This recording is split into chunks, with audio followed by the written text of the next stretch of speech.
ইরানের সাথে তেল বাণিজ্যে জড়িত থাকার অভিযোগে চীনের ৫টি বড় প্রতিষ্ঠানের উপর যুক্তরাষ্ট্রের সাম্প্রতিক নিষেধাজ্ঞাকে ঘিরে দুই পরাশক্তির মধ্যে উত্তেজনা আরও বেড়েছে। এই প্রেক্ষাপটে বেইজিং ওয়াশিংটনের পদক্ষেপকে অবৈধ এখতিয়ার প্রয়োগ বলে আখ্যা দিয়ে এর বিরুদ্ধে আনুষ্ঠানিক পাল্টা ব্যবস্থা নিয়েছে।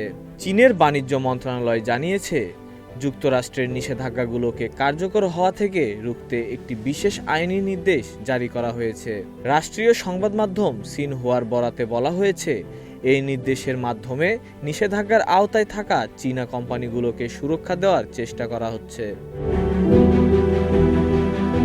যেসব প্রতিষ্ঠানের উপর মার্কিন নিষেধাজ্ঞা আরোপ করা হয়েছে সেগুলো হলো Hengli petrochemical refinery, Shandong Jincheng petrochemical group, Hebei Xinhai chemical group এবং শানডং শেংসকিং কেমিক্যাল। ওয়াশিংটনের অভিযোগ, এসব প্রতিষ্ঠান সরাসরি ইরান থেকে তেল আমদানি করছে। বেইজিংয়ের দাবি, এই নতুন আইনি নির্দেশের মূল লক্ষ্য হল দেশের অভ্যন্তরীণ বাজারে মার্কিন নিষেধাজ্ঞার প্রভাবকে অকার্যকর করে দেওয়া। তবে কিভাবে এই নির্দেশ বাস্তবায়ন করা হবে সে বিষয়ে এখনও বিস্তারিত কিছু জানানো হয়নি।